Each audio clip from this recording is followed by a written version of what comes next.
嘿，今天玩玩具了吗？只存在设定的梦幻机甲神，在图像化之后，总算等到商品化啦。本集来看看由万代出品的原著 SD Gundam Waldo 机甲神阿尔特亚超级甲神真觉醒套组，登场于作品 SD Gundam外传机甲神传说。最早这台机甲神就只有被叙述，但它没有外形，因为登场的时候就已经被修改，重新制作成混沌盖亚啦。不过后来的 SD Gundam外传的卡牌商品有将阿尔特亚的样貌给完整绘制出来哦。而在2017年，原主 SD 系列重启并重新设计机甲神之后，也被发现在大合体的超级甲神身上有发现额外的接点哦。因此当时就被怀疑有要将后续设定的最终大合体给重现了，但也一直要等到2025年这台最后的机甲神才正式的被商品化。月光骑士露娜钢弹，月之王国的第一王子，主角的双胞胎哥哥。这个样貌是还在月之王国时期的原始样貌哦，与被洗脑之后的样貌差异度不小啊，尤其是头上原本对称的角变成了一个弦月的样子。机甲神阿尔特亚，月之国王族开发的机甲神之一，与象征太阳的艾尔盖亚对称，是象征月亮的机甲神。原驾驶是身为二王子的尼翁钢弹，但在逃亡过程中遭受袭击而被损毁。为了保全弟弟的安危，第一王子的哥哥露娜钢弹将弟弟换乘到没有被破坏的艾尔盖亚上面，自己则搭上了已经严重损坏的阿尔特亚来做掩护，最后被敌方所虏获而被洗脑。机甲神阿尔特亚也被改制成影之机甲神混沌盖亚。本款的高度要相较于被修改后的混沌盖亚来得高一点，不含顶角的话大约是40公分。纯塑胶的组装模型，所以我们就不量体重啦。对照原设定，身形比例差距是最大的，因为 SD 系列经过那么多年了，审美造型都有不小的变动啊。不过本款还是为了要因应整套机甲神的比例，有做对应的比例调配哦。头饰是采用现在 SD 比较少见，而且会显著提升价格的亮面电镀，中间的绿宝石是用透明零件，但是两边4色宝石全部都是用贴纸来补色。机身上其他被设定金黄色的部分，除了头饰与裙甲的分件之外，全部都是塑胶成型色，所以这边会建议把这些零件自行涂装一下啦。毕竟阿尔特亚的外形有别于其他的机甲神，更加的有贵族还有优雅感啊。外形的干涉超级大，可动性非常的低落，各处零件互相妨碍的状况非常的多。但单就 SD 比例来说，本款的可动性整体来说还是很不错啦。不过很明显，整体的结构是为了大合体啦，单体的呈现并不出色哦，而且那个脚掌超级松。背部的飞翼根部有可动范围哦，不过这边的结构非常的阳春，4根羽翼也可以都展开，设定上并没有详述打开之后的作用是什么，大概就是加速形态的样子。阿尔特亚有附属一把颇大管的卫星炮，原名真的是叫卫星炮啦，所以它真的是卫星炮。外形其实很不错，但也是塑胶成型色，所以建议自行来涂装。炮身的前后端皆有展开机构哦，会露出里面由绿色透明零件构成的内构。平时可以把握柄给移除，就能够挂载在背上。不过这把炮的结构是可以分成2段的哦，而且那个中间连接杆可动但并没有说明这个结构有什么作用哦，难道又是伏笔啊？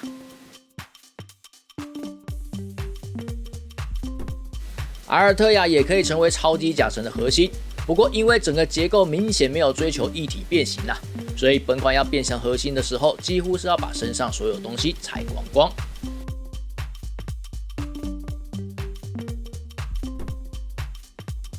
拆光光之后，头部有一个额外的连接件要先安装，然后两侧的头饰、左右臂刃还有后裙架，则需要额外的零件来做连接，最后再装上额头的头饰。接着就能够把本体放进黑地机甲神里啦。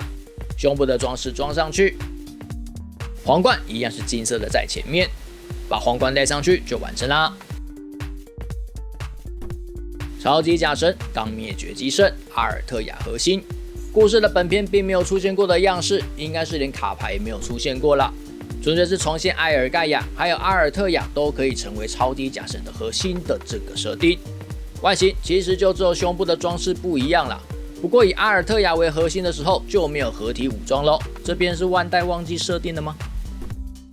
另外，本款有附属2个零件，是装在艾尔盖亚后面飞翼上的额外装甲，主要是重现卡牌2台核心机甲神并列时，上面的艾尔盖亚后面的翅膀疑似有多的金色的装甲。不过实体商品化，2台机甲神的翅膀都做不到卡牌图案上的收纳样貌哦。当然，附属的露娜钢弹也可以搭乘在艾尔盖亚里面毕竟原设定这台才是它的座机。只是吊诡的是，等一下才会讲到的阿尔特雅驾驶舱原驾驶尼欧钢弹却是无法搭乘的，这边是万代忘记设定的吗？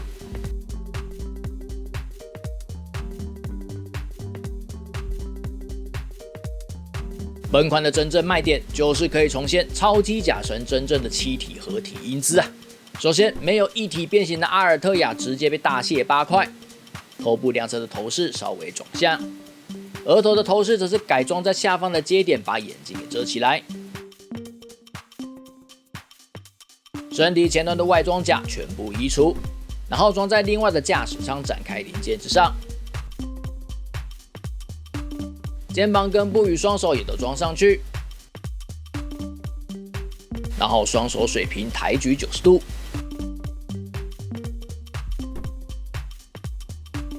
双脚转向，并且把前脚掌往下压，这边没有扣点，水会晃动哦。然后把后裙甲装在前裙甲的接点上，接着把头部、躯干还有下半身来连接。黑帝机甲神背后的2块紫色装甲，还有它的头都要先移除。然后阿尔特雅展开的飞翼连接到特效键的基座，再把2片大飞翼装在原本紫色装甲的位置，接着装上阿尔特雅的连接件，最后把阿尔特雅装上去就完成啦。超级假神刚灭绝机圣最终形态。超级假神的真正姿态，原作因为在主角逃脱的时候，背在背部的阿尔特雅遭受到攻击而被损毁，之后残骸被敌人拿去改造，所以本片剧情中没有登场过这个形态的超级假神哦，因此也可以说是相当梦幻的存在是在卡牌20周年的商品里新增了这个超级假神的完整形态。大翅膀一直都是提升商品卖点的重要元素。而身躯已经很庞大的超级假神，当然再多配一对大翅膀，气势就又更上一层楼啦。翅膀的特效件是采用胶板，虽然会不够华丽啦，但可以显著的减少重量的负担哦。单纯来看合体形态的阿尔特雅，其实蛮难不吐槽的。直接手开脚并拢这种粗暴的合体方式也不是没见过，所以我是觉得这部分还好。但比较瞎的是驾驶舱直接外露，那也难怪在逃脱的时候被直击就坏的差不多啦。另外，因为要呈现这种欠人打的驾驶舱外露，原本系列的驾驶舱展开机构就直接被放弃了。虽然本体结构不同，也就是需要重新设计，从替换件也可以清楚知道身躯的比例会受影响。不过这也不全然是不可行的呀，而且以万代的技术，说真的会觉得这是偷懒而不是办不到。这个部分其实我蛮失望的。合体武装当然也有对应这个形态的变体啦。不过原本埃尔盖亚的剑盾以及黑帝机甲神的盾牌都用不到，必须要移除。武装的主干几乎都是本款附属的额外部件来达成哦。整把武装在改头换面之后，确实又提升了不少气势不过武装上多的部分都不是来自于机甲神阿尔特雅的武器，因此对于之前合体武装都是机甲神原本的武器合成的这一个设定，不免算是有点在规则之外虽然是官方说了算啦，但觉得有点可惜，像是在硬凹。就算结果那个武器很好看。最后，超级假神其实还有后续的几个形态，甚至是艾尔盖亚也有另一种形态可以出哦。其中的 G 刚灭绝机圣甚至已经有参考原型展示啦，希望不要断尾不过其实目前已发售的套组已经可以重现超级假神其中一个后续形态咯。在混沌盖亚套组里有附属零件可以重现艾尔盖亚 R。而卡牌设定上，合体的超级假神刚灭绝机圣 R， 基本上有差的就只有胸前的头饰所以只要很简单的替换成对应的头饰就完成了。其实就以原作的时间序来说，本款的机甲神阿尔特雅以及超级假神的最终形态，其实都已经是过去啦。在机甲神阿尔特雅被制成混沌盖亚，并且被击毁之后，其实超级假神的最终形态就已不复存在。所以本款基本上虽然是对应后续官方补完的设定啦，但也是给喜欢机甲神系列的玩家完整的最初的形象。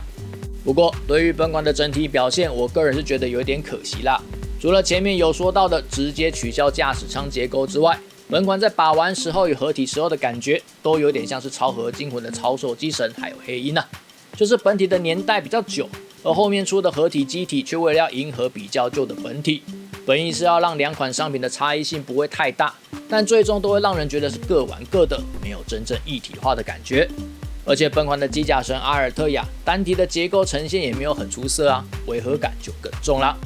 总之，念归念，行归行啊，超级甲神就仅此一家，别无分号。能够重现最原始的最终形态，也就这款啦。本来一大尊站在那边看的就很爽了，现在还多了大翅膀呀，当然就更爽啦。就这样，记得点赞、订阅、分享，拜拜。